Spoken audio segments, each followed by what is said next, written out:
ईशावास्योपनिषद। ईशावास्योपनिषद ग्रंथ में संबंध भाष्य का हम लोग विचार कर रहे थे। तो कल देखा था ईशावास्यम इत्यादयः मंत्राः कर्मसु अविनियुक्ताः। ईशावास्यम इत्यादि जो मंत्र है, अर्थात इस उपनिषद का पहला ही मंत्र है ईशावास्यम इत्यादि। तो इत्यादि आगे वाले सभी जो ईशावास्य उपनिषद के और सभी उपनिषदों के जो मंत्र है, इन मंत्रों का कर्म में विनियोग नहीं है। कर्म के साथ इनका कोई संबंध नहीं है। कर्म का प्रतिपादन करने के लिए इन मंत्रों की प्रवृत्ति नहीं है। यह अर्थ हुआ। बोलेंगे क्यों इनका कर्मों में विनियोग नहीं है?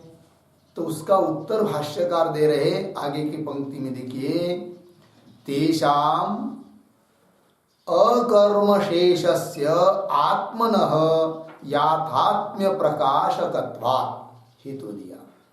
तेषाम मंत्राणाम, ईशावास्यादि जो मंत्र है वे मंत्र किसका प्रकाशन कर रहे हैं? आत्मा का। किस प्रकार के आत्मा के बारे में वो कह रहे हैं?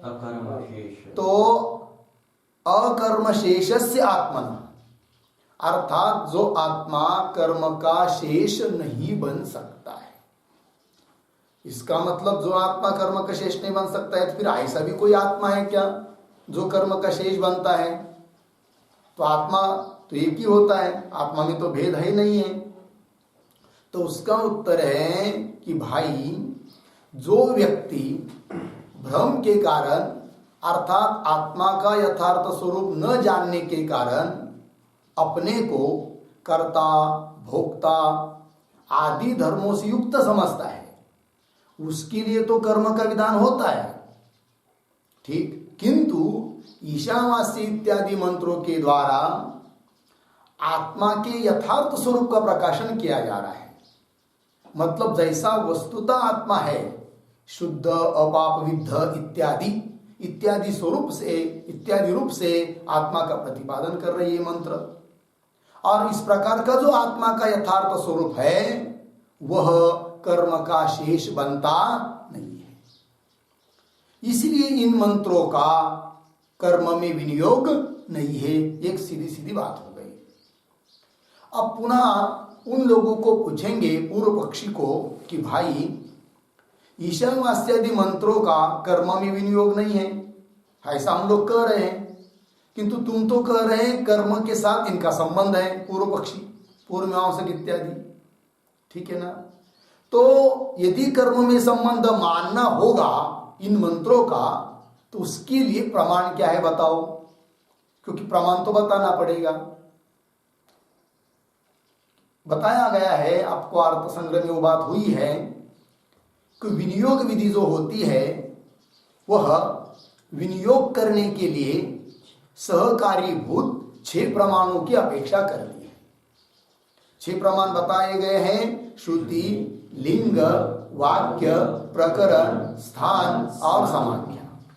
इनमें से कौन से प्रमाण से आप इन मंत्रों का कर्म में विनियोग मानेंगे, शेषी भाव मानेंगे? तो उत्तर है कि कोई प्रमाण नहीं है। जैसे ईशेत्वा ये मंत्र आता है, यजुर्वेद का मंत्र, उसके बाद प्रमाण वाक्य आता है, इति शाखाम छिन्नति, ब्राह्मण वाक्य। तो उस प्रमाण से, द्वितीयादि श्रुति से है कि नहीं, श्रुति प्रमाण से, श्रुति लिंग वाक्य प्रमाण है कि नहीं, उससे क्या हो जाता है कि उन मंत्र का, ईशेत्वा इत्यादि मंत्रों का क्या विनियोग हो जाता है कर्म में, अर्थात कर्म के वो अंग बन जाते हैं। उस प्रकार यहाँ पर कौन प्रमाण है? तो कोई प्रमाण नहीं है कि नहीं। तो थोड़ा सा लिखते इस पर और हेतु देकर लिखिए।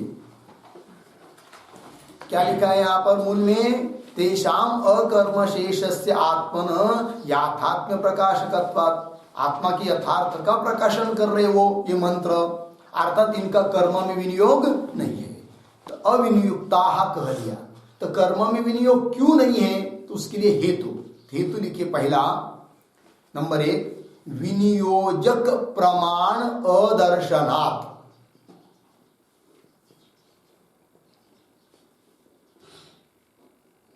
विनियोजक प्रमाण अदर्शनात्, कौंस में लिखिए अभावात, कौंस बंद।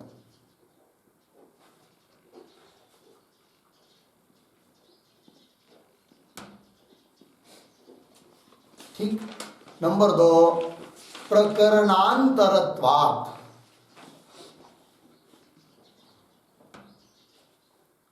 प्रकरणांतरत्वात्। ठीक। पहला क्या हेतु दिया? विनियोजक प्रमाण का अभाव है, अदर्शन है। तो कैसे, उस पर लिखते, थोड़ा लिखिए। विनियोजक प्रमाण अदर्शना, इसका अर्थ लिखिए क्रिया संबंध बोधक प्रमाणाभावात। पहला जो हेतु है ना, उसका स्पष्टीकरण अर्थ बता रहे हैं। विनियोजक प्रमाण अदर्शनात्, इसका अर्थ है क्रिया संबंध बोधक प्रमाणाभावात।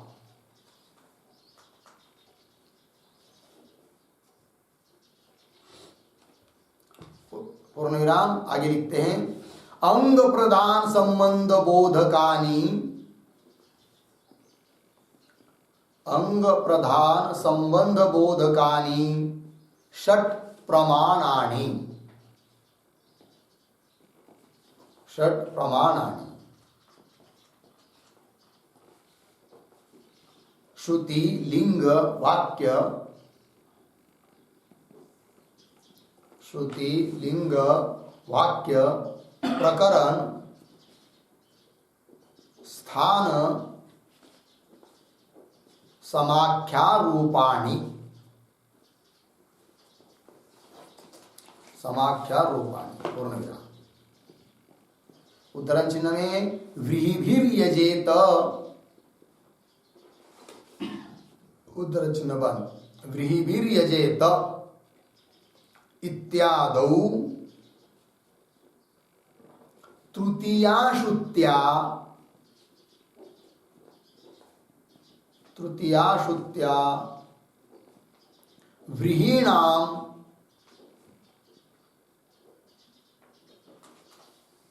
दर्श पूर्णमास यागे, दर्श पूर्णमास यागे साधनत्वेन विनियोगः दृष्टः, साधनत्वेन विनियोगः दृष्टः। पूर्ण विराम। अत्र तु विभक्त्यादि श्रुतयः न सन्ति, अत्र तु विभक्त्यादि श्रुतयः न सन्ति। पूर्ण विराम। न च यथा, न च यथा, उद्धरण चिन्ह में बर्हिर्देव सदनम दामी,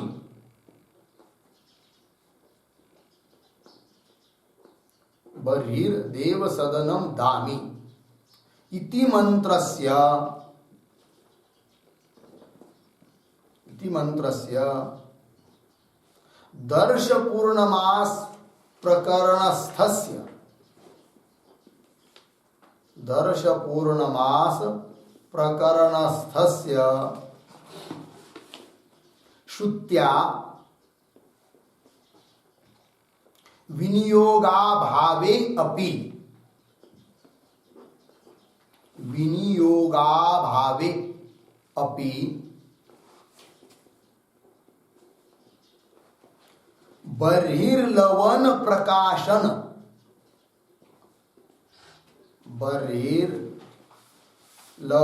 प्रकाशन सामर्थ्य रूपेण, बर्हिर्लवन प्रकाशन सामर्थ्य रूपेण लिंगेन, लिंगेन कौंस में लिखिए सामर्थ्यात्मक लिंग प्रमाणात,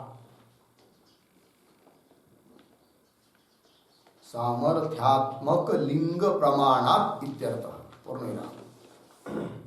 अर्थ प्रकाशन सामर्थ्यम, उसी में आगे अर्थ प्रकाशन सामर्थ्यम ही लिंगम, कौंस बंद।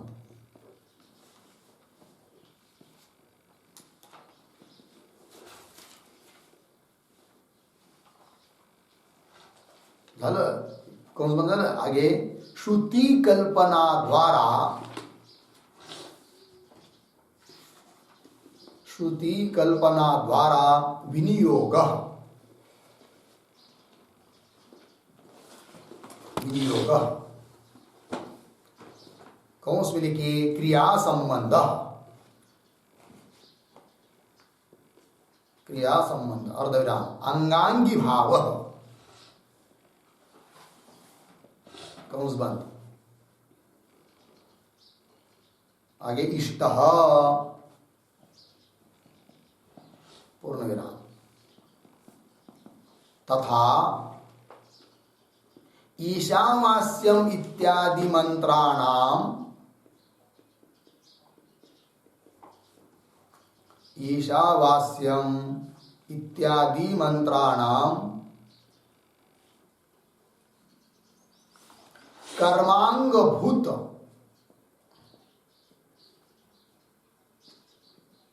कर्मांगभूत कर्तृस्वरूप,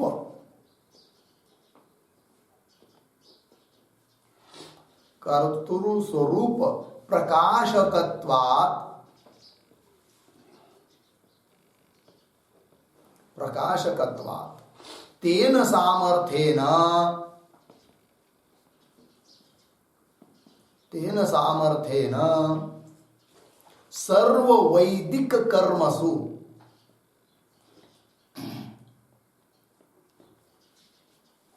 सर्व वैदिक कर्मसु तेषां मंत्राणां, तेषां मंत्राणां विनियोगः भवतु इति वाच्यम्। पूर्णविराम। यहाँ तक पूर्व पक्ष हुआ। आगे तेषां मंत्राणां, तेषां मंत्राणां शुद्धात्म प्रकाशकत्वेन,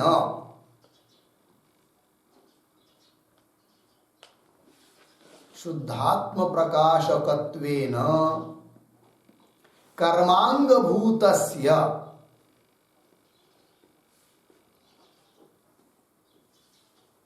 कर्मांगभूतस्य कर्तृत्वादि गुणकस्य, कर्तृत्वादि गुणकस्य आत्मनः, आत्मनः प्रकाशकत्वाभावात् इत्यर्थः।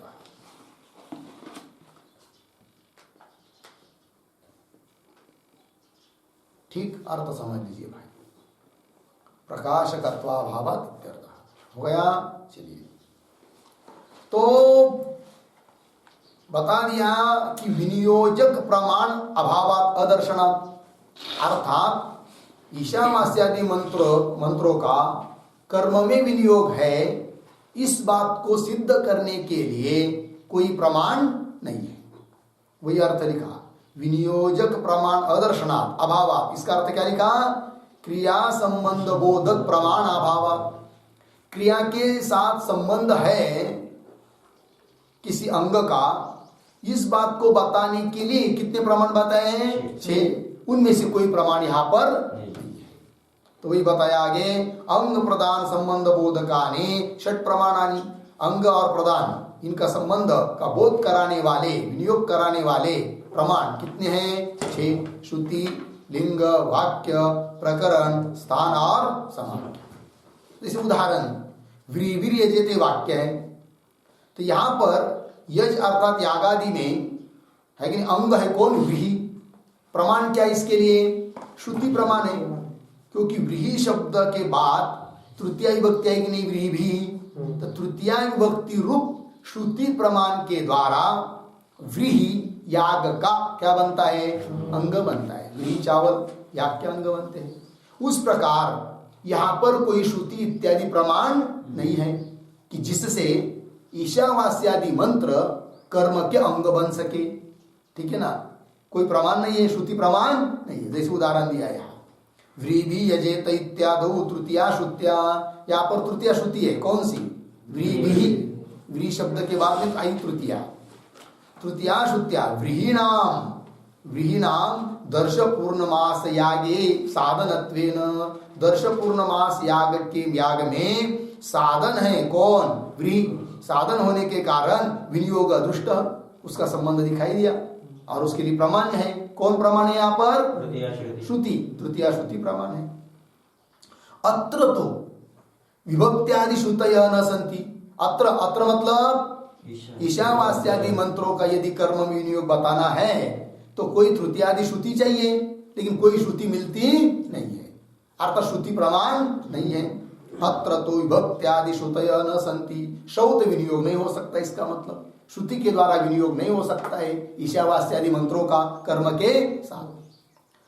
अब कोई बोलेगा, फिर पूर्व पक्षी बोलेगा, एक काम करते हैं, भले श्रुति प्रमाण के द्वारा ईशावास्यादि मंत्र कर्म के अंग नहीं बन पा रहे, कोई बात नहीं, किंतु विनियोग बताने के लिए 6 प्रमाणों में से और भी तो बाकी प्रमाण है। दूसरा प्रमाण उदाहरण लिंग, तो लिंग प्रमाण से मानेंगे, तो बोलेंगे लिंग प्रमाण से भी विनियोग होता है। इसका उदाहरण क्या है? तो उदाहरण दे रहे, देखिए, न च यथा। तो यहां पर जो न आया है ना वाक्य के आरंभ में, न, उसका अन्वय कहा है? इति वाच्यम के साथ, पूरे आगे आने वाला है। ठीक है ना? देखिए अभी, तो यथा बरीर देव सदनम दामी, ये वाक्य है, वेद मंत्र है। इति मंत्रस्य, तो ये मंत्र भी क्या है जी? कर्म का अंग है। तो बोलेंगे कैसा अंग है फिर वो? तो जो बर्य है, कुश, घास विशेष, तृण विशेष, उसको काटते समय इस मंत्र को बोलना पड़ता है, अर्थात उस क्रिया का, लवन क्रिया का अंग बन गया कौन? ये मंत्र। ठीक है ना? तो बोलेंगे कैसे? प्रमाण क्या है? तो यहाँ पर लिंग प्रमाण है, श्रुति प्रमाण नहीं है, किंतु कौन प्रमाण है जी? लिंग प्रमाण है।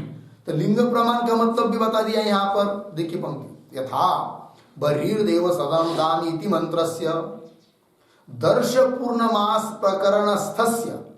दर्श पूर्णमास प्रकरण में है कि नहीं, श्रुत्या, श्रुति के द्वारा विनियोग अभावे भी, मतलब दर्श पूर्णमास प्रकरण के संबंधी श्रुति आती है, बरीर देव सदनम दामी, वहां पर इस मंत्र को तो अंग बनाना है, श्रुति तो प्रमाण मिल नहीं रही है, तो श्रुत्या विनियोग अभावे अपि, मतलब श्रुति प्रमाण के द्वारा इस मंत्र का, बरीर देव सदनम दामी, इस मंत्र का कर्म में विनियोग न होने पर भी लिंग प्रमाण के द्वारा बरीर देव सदनम दामी, इस मंत्र का कर्म में क्या हो जाता है?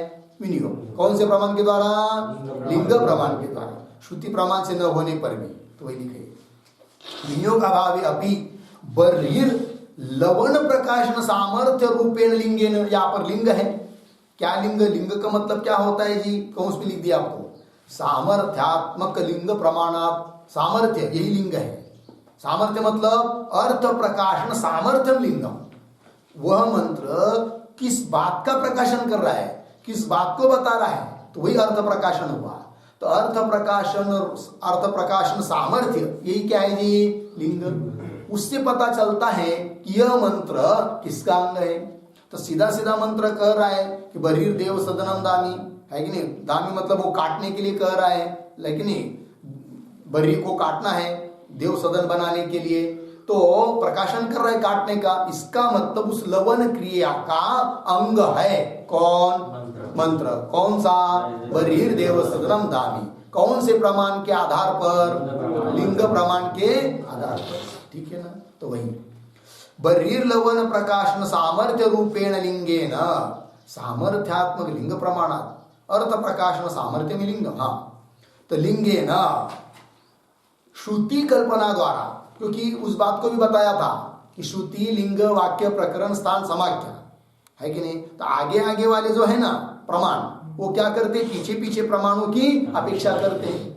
तो लिंग श्रुति की कल्पना करके विनियोग करता है, उसी प्रकार आगे आगे के पीछे पीछे की क्या करते हैं, कल्पना करते है कि नहीं, अपेक्षा करते, ये बात कही है, अर्थ संग्रह में ये सब हुआ है। तो वही लिखा श्रुति कल्पना द्वारा विनियोग, विनियोग हो जाता है किसका, बर्हिर्देव सदनम दामी, इस मंत्र का कर्म में विनियोग हो जाता है। विनियोग, विनियोग मतलब क्रिया के साथ संबंध जुड़ जाता है, अंगांगी भाव बन जाता है कि नहीं, इष्ट देखा गया है। तो उदाहरण बताया, तो जैसे वहां पर लिंग प्रमाण से विनियोग होता है, वैसे ईशावास्यादि मंत्र इनका भी कर्म के साथ क्या है जी, शेष शिशि भाव है, विनियोग है, संबंध है। कौन कर रहे हैं, पूर्व पक्षी।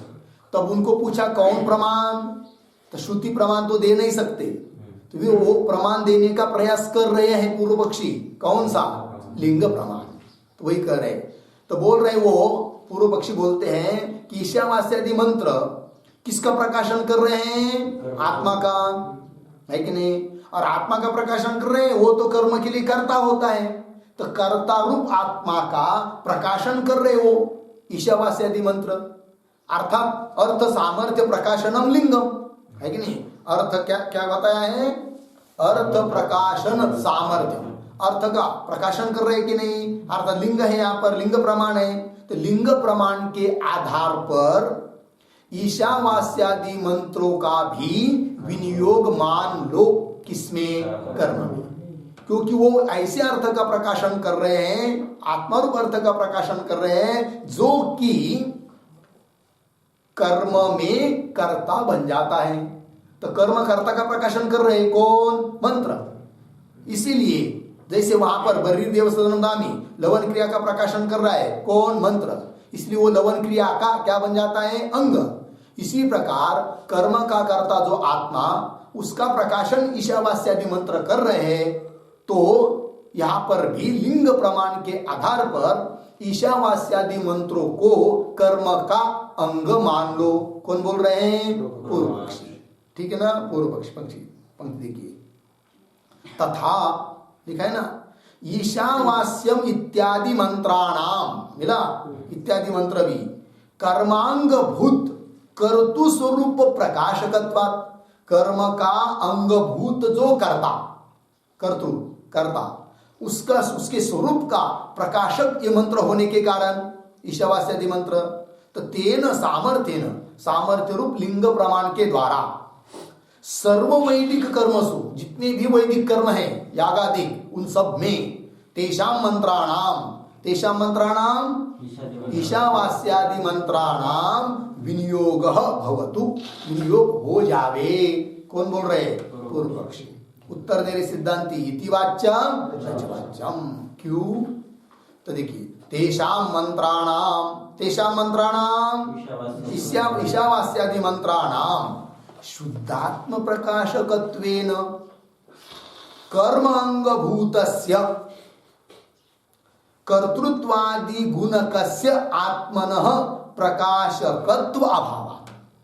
ठीक, सिद्धांत अब उत्तर दे रहे, हे पूर्व पक्षी, तुम जो जिस बात को कह रहे हैं उस बात को हम मान लेते, कब, यदि ईशावास्यादि मंत्रों के द्वारा, है कि नहीं, कर्ता रूप आत्मा का प्रकाशन होता, तब कर्म का अंगभूत जो है कौन, कर्ता, वो जिस प्रकार का चाहिए उस प्रकार के आत्मा का, यदि आत्मा का यदि प्रकाशन करते कौन, ईशावास्यादि मंत्र, तब हम आपके कहने के अनुसार लिंग प्रमाण को लेकर ईशावास्यादि मंत्रों का कर्म में विनियोग मान लेते। किंतु ईशावास्यादि मंत्र ऐसे आत्मा का प्रकाशन कर रहे हैं, ऐसा आत्मा के बारे में ज्ञान बता रहे कि जो आत्मा कर्म का कर्ता बन नहीं सकता है। अर्थात लिंग प्रमाण के द्वारा भी ईशावास्यादि मंत्र का कर्म में विनियोग हो नहीं सकता है। क्यों? कि ईशावास्यादि मंत्रों के द्वारा आत्मा का प्रकाशन तो हो रहा है, किंतु कर्म का अंगभूत जैसा आत्मा चाहिए उस प्रकार के आत्मा का प्रकाशन वो नहीं करते हैं। पंक्ति देखिए, तेषाम मंत्राणाम शुद्धात्म प्रकाशकत्वेन, शुद्ध आत्मा का प्रकाशन कर रहे हो कौन? ईशावास्यादि मंत्र। फिर किस प्रकार के आत्मा का प्रकाशन नहीं कर रहे हैं? कर्मांग भूतस्य, कर्म का अंगभूत कर्तृत्वादि गुणकस्य, है कि नहीं? क्या जी? कर्तृत्वादि गुणकस्य, कर्म का अंगभूत आत्मा कौन सा है? जो कर्तृत्वादि गुण से युक्त है। ऐसे आत्मा का प्रकाशन कर रहे कि ये मंत्र नहीं। अब ईशावास्यादि मंत्र लिंग प्रमाण के द्वारा, है कि नहीं? ईशावास्यादि मंत्र लिंग प्रमाण के द्वारा कर्म के अंग कब बन जाते हैं? जब ईशावास्यादि मंत्रों के द्वारा कर्म का अंगभूत कर्तृत्वादि गुण वाले आत्मा का प्रकाशन होता तब, है कि नहीं? किंतु ईशावास्यादि मंत्रों के द्वारा कर्म का अंगभूत आत्मा अर्थात कर्तृत्वादि गुण वाला आत्मा, ऐसे आत्मा का प्रकाशन हो रहा है क्या? नहीं। फिर कैसे आत्मा का प्रकाशन हो रहा है? शुद्ध आत्मा का प्रकाशन हो रहा है, जो कि कर्म का अंग नहीं है। अतः लिंग प्रमाण को लेकर भी ईशावास्यादि मंत्रों का कर्म में विनियोग कर नहीं सकते। समझ में आ रही बात? पंक्ति देखिए, तेषां मंत्राणाम शुद्धात्म प्रकाशकत्वेन कर्मांगभूतस्य कर्तृत्वादि गुणकस्य आत्मनः प्रकाशकत्व अभाव, ऐसे आत्मा का वो प्रकाशन करते नहीं है। इसलिए लिंग प्रमाण से भी क्या ईशावास्यादि मंत्रों का कर्म में विनियोग नहीं लगा। इतनी बात। दो हेतु दिए थे, तो एक बताया कौन सा? विनियोजक प्रमाणाभाव, है कि नहीं? दूसरा हेतु दिया था कौन सा?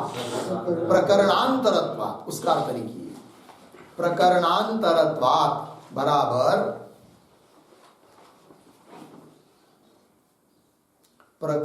प्रकरणांतरत्वात् बराबर अकर्म प्रकरणस्थत्वात्,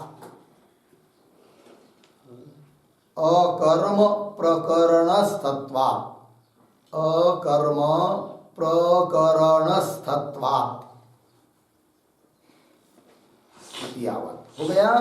देखिए भाई, प्रकरणांतरत्वात् मतलब क्या? सीधी सीधी बात है कि ईशावास्यादि मंत्रों का पाठ अन्य प्रकरण में हुआ है, उस प्रकरण में नहीं है कि जहां कर्म का प्रतिपादन किया गया है। पहले 39 अध्याय में तो कर्म का प्रतिपादन है। यदि ईशावास्यादि मंत्र कर्म के अंग होते तो उन्हीं में उनका क्या होता? पाठ होता। किंतु स्वतंत्र उसका 40वां अध्याय बनाया गया है, अलग प्रकरण बनाया है, तो अलग प्रकरण में स्थित है कौन? ईशावास्यादि मंत्र। इसीलिए अन्य प्रकरण में स्थित होने के कारण भी वो कर्म के अंग नहीं बनेंगे, वही लिखा। तो कौन से प्रकरण में स्थित है? अकर्म। अकर्म मतलब जिस प्रकरण में कर्म का प्रतिपादन नहीं है, ऐसे प्रकरण में वो उनका पाठ है, स्थित हुए है। अकर्म प्रकरणस्तत्वात् लग गया जी। चलिए, तो ये दो हेतु दे दिया। दो हेतु से क्या सिद्ध हुआ जी? कि ईशावास्यादि मंत्र का कर्म में विनियोग नहीं है। अविनियुक्ता कर्मसु अविनियुक्ता, कर्म में इनका विनियोग नहीं है। लगा जी पंक्ति। क्यों? शुद्ध आत्मा का वो प्रकाशन कर रहे हैं। इससे क्या सिद्ध हुआ कि लिंग प्रमाण के द्वारा भी ईशावास्यादि मंत्रों का कर्म में विनियोग नहीं है। श्रुति प्रमाण तो ही नहीं है, लिंग प्रमाण भी नहीं है, ये बात सिद्ध हो गई। लगा? अच्छा, कल पूर्व पक्षी का एक अनुमान लिख के दिया था। क्या था वो? ईशावास्यम इत्यादय मंत्राः कर्मशेषाः कर्म प्रतिपादकाः मंत्रत्वात्। ईशेत्वा इत्यादि मंत्रवत, ये अनुमान था, ठीक है ना। अब हम लोगों ने यहाँ पर उनका खंडन करने के लिए दो हेतु दिया है। कौन कौन? विनियोजक प्रमाणाभावात् और प्रकरणांतरत्वात्। इससे क्या हुआ फिर? इससे उन पूर्व पक्षी का अनुमान सत प्रतिपक्षी सिद्ध हुआ। अर्थात उनका जो हेतु है मंत्रत्वात्, वो हेत्वाभास है, सद हेतु नहीं है। कौन सा हेत्वाभास है? सत प्रतिपक्षी है। क्योंकि मंत्रत्वात् इस हेतु के द्वारा जिस बात को सिद्ध करना चाह रहे हैं, कौन? पूर्व पक्षी। किस बात को सिद्ध करना चाह रहे हैं? कर्मशेषत्व, है कि नहीं? इसको सिद्ध करना चाह रहे हैं। अब हम लोगों ने दो हेतु दे दिया। उन दो हेतु के द्वारा हम लोग क्या सिद्ध करना चाह रहे हैं? उस मंत्रत्व हेतु का जो साध्य, उसका अभाव। मंत्रत्व हेतु का साध्य क्या है? कर्मशेषत्व। उसका अभाव क्या? कर्म अशेषत्व। उसको सिद्ध कर रहे हम लोग किन हेतु के द्वारा? विनियोजक प्रमाणाभाव प्रकरणांतरत्वात्। अर्थात उनका हेतु कैसा हुआ? सत प्रतिपक्षित हुआ। लग गया? सत हेतु नहीं, असत हेतु है।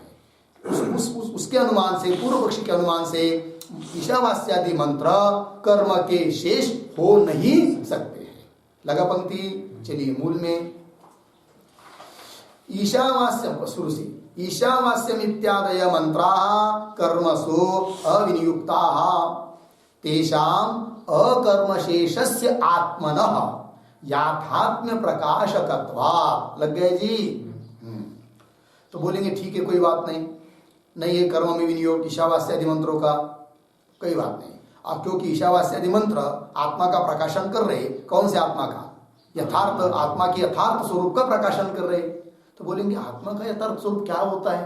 कैसा होता है आत्मा का यथार्थ स्वरूप? तो बता रहे आगे, बता रहे, देखिए, याथात्म्यम च आत्मनः शुद्धत्व, अपाप विद्धत्व, एकत्व, नित्यत्व, अशरीरत्व, सर्वगतत्वादि वक्ष्यमाणम। पंक्ति मिल रही? देखिए क्या बताया इसमें? आत्मनः याथात्म्यम, आत्मा का यथार्थ स्वरूप, जो कि कर्म का अंग बन नहीं सकता है, कर्म का कर्ता बन नहीं सकता, ऐसे धर्म वाला आत्मा। तो कैसा है वो आत्मा कि जिसका प्रकाशन ईशावास्यादि मंत्र कर रहे हैं? तो आत्मा का याथात्म्य है, शुद्धत्व। आत्मा कैसा है? शुद्ध है। पुनः कैसा है? अपाप विद्धत्व। अपाप विद्धत्व का अर्थ है निष्पापत्व, पाप रहितत्व, है कि नहीं? पाप रहित आत्मा है, इस बात का प्रतिपादन कर रहे हैं। अपाप विद्धत्व, निष्पापत्व, पुनः एकत्व, एक है आत्मा, नित्य है, पुनः अशरीरत्व, उसका शरीर रहित है आत्मा, शरीर से भिन्न है, शरीर से रहित है, और सर्वगत है। इन सभी धर्मों का, विशेषणों का विचार इसी उपनिषद में आगे होने वाला है। वक्ष्यमाणम कह दिया। लग गया जी? अब ऐसा आत्मा का प्रकाशन कर रहे हैं, यह आत्मा कर्म का कर्ता बन नहीं सकता। देखिए भाई, कर्म कौन करेगा? जो अपने को शुद्ध समझता है वो कर्म करेगा, कि जो अपने को अशुद्ध समझता है वो कर्म करेगा? स्नान कौन करता है? बाहर घूम घाम के आ गया बाजार से, आकर तुरंत स्नान करता है कोई व्यक्ति? कोई नहीं करता है। कौन कर रहा है? कि जिसको ऐसा भास हुआ कि मेरा अशुद्ध लोगों के साथ संबंध आया है, जिनको कोरोना हुआ है, ऐसे लोगों के साथ मेरा संबंध आया है, और मलिन वस्तु में रास्ते में मैं चल के आया, इसलिए वो क्या करेगा? स्नान। लेकिन जो शुद्ध है, कहीं गया ही नहीं, केवल गया और बस पीकर तुरंत वापस आ गया, है कि नहीं? कहीं मलिन वस्तु के साथ संबंध उसका हुआ नहीं, वो स्नान करेगा क्या? तो स्नान रूप कर्म कौन कर रहा है? जो शुद्ध समझ रहा है वो कर रहा है, कि जो अपने को अशुद्ध समझ रहा है वो कर रहा है? जो अपने को अशुद्ध समझ रहा है। अब आत्मा का, कैसे आत्मा का प्रकाशन कर रहे मंत्र? शुद्ध आत्मा का। आत्मा यदि शुद्ध है, ये ज्ञान जिसको हो गया, वो क्यों कर्म करेगा? है कि नहीं? तो वही लिखा है, शुद्धत्व। पुनः अपाप विद्धत्व, पाप रहित हूं मैं, इस प्रकार का बोध जिसको हो जाता है, वो कर्म करेगा क्या? कर्म वो करेगा जो स्वयं को पापी समझता है। उस पाप धोने के लिए, हटाने के लिए क्या करेगा? कर्म करेगा। ठीक है ना? इसी प्रकार शुद्धत्व, अपाप विद्धत्व और एकत्व। आत्मा कैसा है? एक है।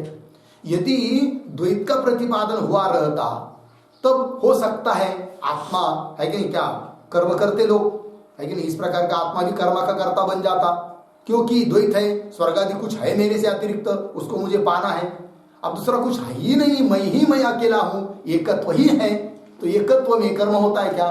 नहीं। तो वही एकत्व, पुनः नित्यत्व है कि नहीं, जो अनित्य है वो तो कर्म कर सकता है कि भाई मेरा नित्यत्व बन जाए या कुछ हो जाए, किंतु जो नित्य ही है उसके लिए भी कर्म होता नहीं है।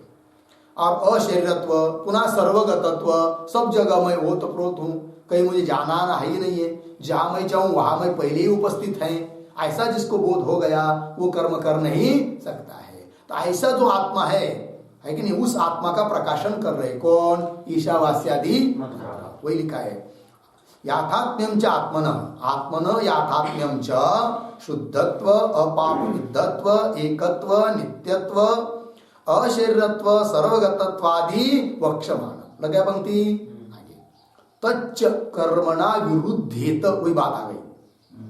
तच्च मतलब इस प्रकार के आत्मा का जिसको ज्ञान हो जाता है वह कर्म कर नहीं सकता है। अभी कह दिया ना मैंने, जो स्वयं को अशुद्ध समझता है वो कर्म करेगा, शुद्ध समझने वाला क्यों कर्म करेगा? तो वही तच्च, इस प्रकार के आत्मा का स्वरूप कर्मणा विरुद्धेत, कर्म के साथ क्या है?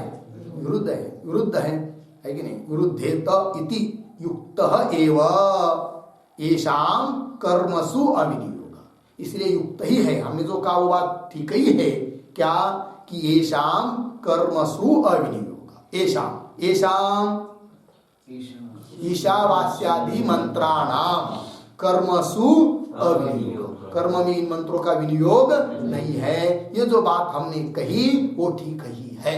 लग गया जी? चलिए, तो कदाचित पूर्व पक्षी बोलेगा कि भाई ठीक है, आत्मा शुद्ध है कि नहीं, पाप रहित है, एक है, नित्य, ऐसे आत्मा का ही प्रकाशन कर रहे, ऐसे आत्मा के बारे में ही कथन कर रहे ईशावास्यादि मंत्र, तो भी उस शुद्ध स्वरूप आत्मा को कर्म का कर्ता मान लो, क्या दिक्कत है? जब कर्म का कर्ता बन जाएगा तो कर्ता रूप आत्मा का प्रकाशन करने वाले मंत्र है ये सिद्ध होगा, तब तो कर्म के शेष बन जाएंगे। कौन? ईशावास्यादि मंत्र। तो क्या करो फिर? शुद्ध बुद्ध स्वरूप जो आत्मा है उसको भी कर्म का कर्ता मान लो। कौन बोल रहे हैं? बोलेंगे पूर्व पक्षी। तो उसको उत्तर दे रहे कि शुद्ध बुद्ध मुक्त स्वरूप जो आत्मा है ना, वह कर्म का शेष नहीं हो सकता है। क्यों? तो कर्म का शेष वो चीज होती है जो उत्पाद्य रहती है, विकार्य रहती है, संस्कार्य रहती है, किंवा आप्य रहती है, किंवा कर्ता भोक्ता बनती है। वो क्या बनती है जी? कर्म का शेष बनती है। और यथार्थ स्वरूप जो आत्मा का है, आत्मा का जो वास्तविक स्वरूप है, वह तो न उत्पाद्य है, न विकार्य है, न आप्य है, न संस्कार्य है, न कर्ता भोक्ता है। इसलिए क्या कर्म का शुद्ध स्वरूप आत्मा कर्म का कर्ता बन नहीं सकता है। ठीक है ना? पंक्ति देखिए, स्वयं मूल न्याय है। न ही, भाष्य में पंक्ति मिली, न ही एवं लक्षणम आत्मनः याथात्म्यम उत्पाद्यम विकार्यम आप्यम संस्कार्यम कर्तृभोक्तृरूपम वा येन कर्म शेषता स्यात्। ठीक है जी? कैसा? देखिए भाई, एवं लक्षणम आत्मनः याथात्म्यम,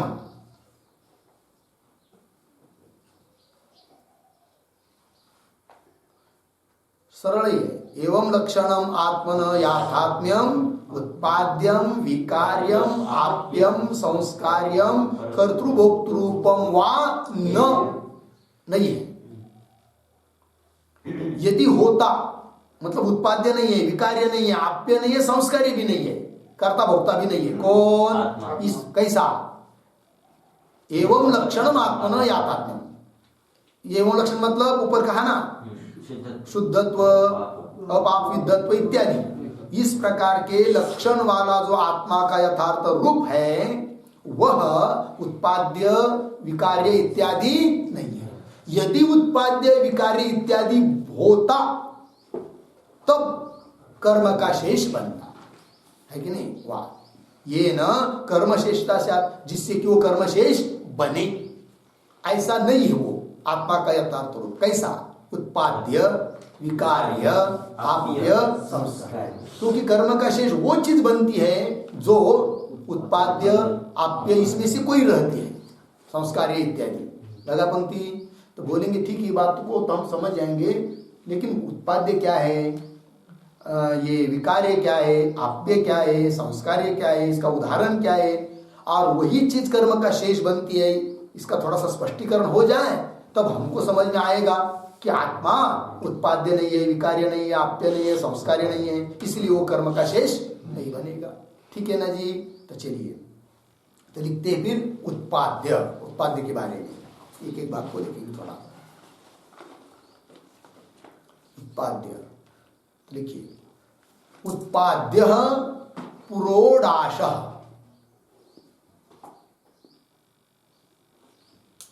हवनीय द्रव्य भेद,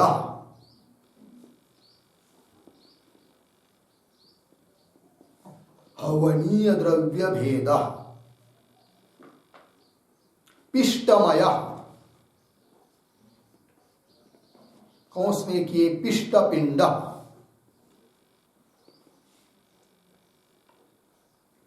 कौंस बन उष्णोदक संयोजनेन, उष्णोदक संयोजनेन निष्पाद्य, निष्पाद्य। ठीक, देखिए भाई अर्थ। उत्पाद्य, उत्पाद्य मतलब उत्पन्न होने के लिए योग्य, निष्पाद्य। ठीक है ना जी। तो कौन है ऐसा उदाहरण? पुरोडाश है कि नहीं। तो पुरोडाश कर्म का शेष है कि नहीं, कर्म का अंग है कि नहीं। क्यों? उत्पाद्य है, उत्पन्न होता है वो। कैसा उत्पन्न, क्या है वो पुरोडाश? हवनीय द्रव्य भेद, हवनीय द्रव्य विशेष, हवन करने के लिए एक द्रव्य है। कौन? पुरोडाश, जिसको हम लोग अनारसा कहते हैं। एक पीठ का, चावल के आटे का बनाया हुआ एक पदार्थ पुरोडाश, वो कर्म का शेष है। क्यों? उत्पाद्य होने के कारण उत्पन्न होता है ना, वो उत्पन्न होने के लिए योग्य है। तो उत्पाद्य पुरोडाश हवनीय द्रव्य भेद, हवनीय द्रव्य विशेष, पिष्टमय, पिष्टपिंड, आटे का ये पिंड कैसा बनता है वो? उष्णोदक संयोजनेन, गर्म पानी उस आटे में मिलाया फिर उसका बनाया तो उससे वो बनता है। कौन? पुरोडाश। तो पुरोडाश कैसा हुआ? उत्पाद्य। ठीक, आगे लिखिए विकार्य, कंडनादि विकारार्य, विकार्य, कंडनादि विकारार्य,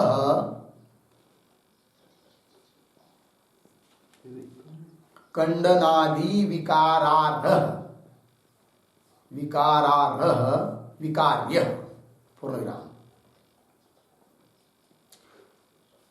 सोमः लता विशेषः, सोमः लता विशेषः, तस्य निष्पीडनेन, निष्पीडनेन रसः भवति, रसः भवति, अर्धविराम। स च सोम विकारः, स च सोम विकारः। ठीक है जी। चलिए अर्थ।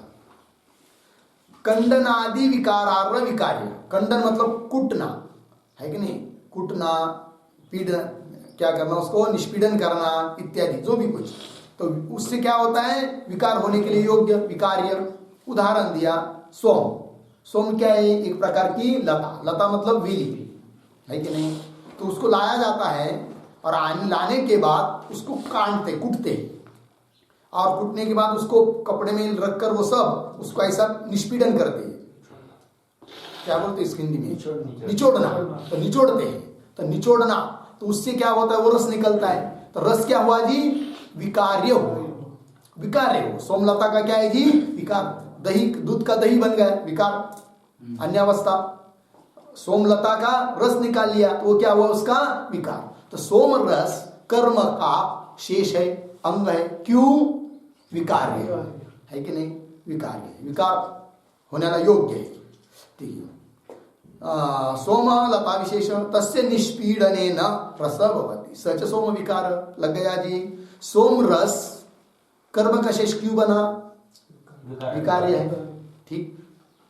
पुरोडाश कर्म का शेष क्यों है? उत्पाद्य है। बराबर। आगे चलिए। आप्य लिखिए। आप्य मंत्रादि ही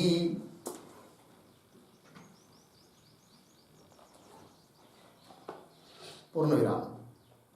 आप्य मंत्रादि लिखिए। आगे लिखते हैं गुरु मुखात अध्ययनेन प्राप्याः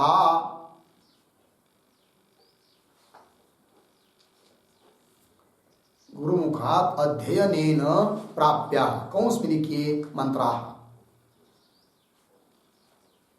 कौंस बंद। बराबर स्वाधीनोच्चारण, स्वाधीनोच्चारण, स्वाधीनोच्चारण योग्यतां प्रापणीयाः।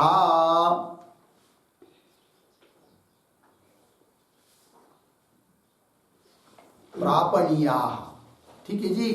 चलिए, तो आप्यम का अर्थ लिख दिया। आप्य मतलब कौन है? आप्य उदाहरण दिया मंत्रादि। मंत्रादि आप्य है। तो आप्य मतलब क्या है जी? तो गुरुमुख से हम लोग पढ़ते कि नहीं? जैसे वेद पढ़ते हैं तो ऐसे थोड़ी पढ़ते हैं, तो गुरु पढ़ाते हैं, है कि नहीं? तब हम लोग क्या उसको सुनते हैं और उनकी तरह उच्चारण करते हैं। तो गुरु मुखात अध्ययनेन प्राप्य, प्राप्य है मंत्र। प्राप्य मतलब क्या? स्वाधीन उच्चारण योग्यता प्रापणीय। जैसे गुरु उच्चारण कर रहे कि नहीं, उसी प्रकार का अपने को भी उसका उच्चारण, उन मंत्रों का उच्चारण आना चाहिए। इस रूप से उसका अभ्यास करना, इसलिए वो क्या हुए? प्राप्य हुई, आप्य हुई। ठीक है ना? स्वाधीन उच्चारण योग्यता प्रापणीय। तो मंत्र क्या हुए जी? प्राप्य। तो जो ईशेत्वा इत्यादि मंत्र भी कर्म के अंग है कि नहीं? क्यों? प्राप्य होने के कारण, आप्य होने के। यहां पर आत्मा कर्म का शेष है नहीं है। क्यों? आप्य नहीं है। आत्मा कर्म का शेष क्यों नहीं? इस बात की चर्चा हो रही है। आत्मा उत्पाद्य है क्या? नहीं। उत्पन्न होता है कि उत्पन्न होने के लिए योग्य क्या? नहीं। इसलिए वो कर्म का शेष नहीं है। आत्मा क्या विकार्य है क्या? नहीं है। इसलिए वो कर्म का शेष नहीं है। आत्मा आप्य है क्या? नहीं। इसलिए वो भी कर्म का शेष नहीं। और रही बात संस्कार, तो लिखते उस पर संस्कार्य व्रीहादि। संस्कार्यम, संस्कार्य का अर्थ लिखेंगे संस्कार्य कौन? उदाहरण संस्कार्य व्रीहादि पूर्ण विराम। लिखिए व्रीहीणाम प्रोक्षणादिकम, व्रीहीणाम प्रोक्षणादिकम संस्कारः। प्रोक्षणादिकम संस्कार। ठीक है, हो गया पूर्ण। तो व्रीहि भी याग आदि कर्मों का अंग है। क्यों? संस्कार है, संस्कार करने के लिए योग्य है। तो व्रीहि में संस्कार किया जाता है क्या? प्रोक्षण। व्रीहिन प्रोक्षति आ गया कि नहीं? पानी का छिड़काव करते उस व्रीहि के ऊपर, तो संस्कार हो गया। तो संस्कार्य बन गए कौन? व्रीहि। तो व्रीहि चावल आदि कर्म के अंग है। क्यों? संस्कार्य होने के कारण। उस प्रकार आत्मा भी यदि संस्कार्य रहता तो वो भी क्या? कर्म का शेष बनेगा। किंतु आत्मा संस्कार्य, क्योंकि आत्मा का जो यथार्थ स्वरूप है शुद्धत्व इत्यादि, वो तो क्या? उत्पाद्य नहीं है, विकार्य नहीं है, आप्य नहीं है, संस्कार्य नहीं है। और मूल में दिया है भाष्य में कर्तृभोक्तृरूपम हुआ, वो कर्ता भोक्ता भी नहीं है, अकर्ता अभोक्ता है। यदि कर्ता भोक्ता रहता तो भी कर्म का क्या बन जाता? शेष बन जाता। किंतु कर्ता भोक्ता भी इसलिए कर्म का शेष नहीं बनेगा। तो एक टिप्पणी का वाक्य लिखिए, यत्र यत्र कर्म शेषत्वम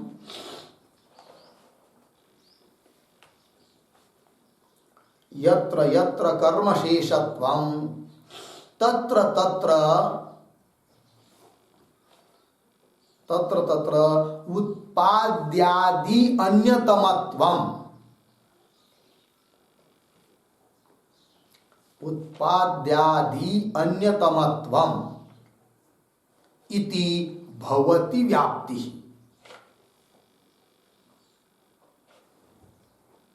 इति भवति व्याप्ति पूर्ण विराम। अत्र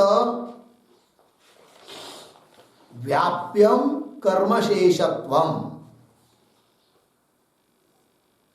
अत्र व्याप्यम कर्मशेषत्वम अर्धविराम व्यापकम व्यापकम उत्पाद्यादि अन्यतमत्वम उत्पाद्यादि अन्यतमत्वम पूर्ण विराम आत्मनि आत्मनि व्यापकस्य व्यापकस्य उत्पाद्यादि अन्यतमत्वस्य उत्पाद्यादि अन्यतमत्वस्य अभावात् अभावात् व्याप्यस्य कर्मशेषत्वस्य अपि अभावः व्याप्यस्य कर्मशेषत्वस्य अपि अभावः।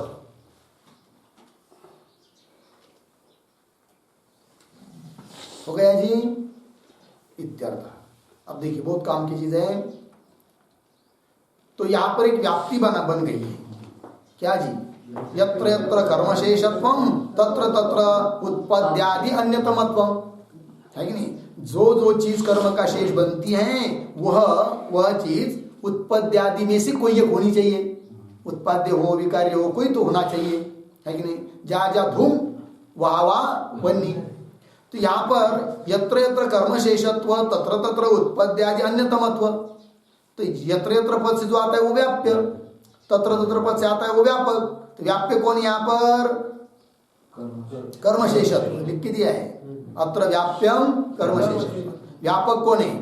उत्पद्यादि अन्यतमत्व। ठीक है ना?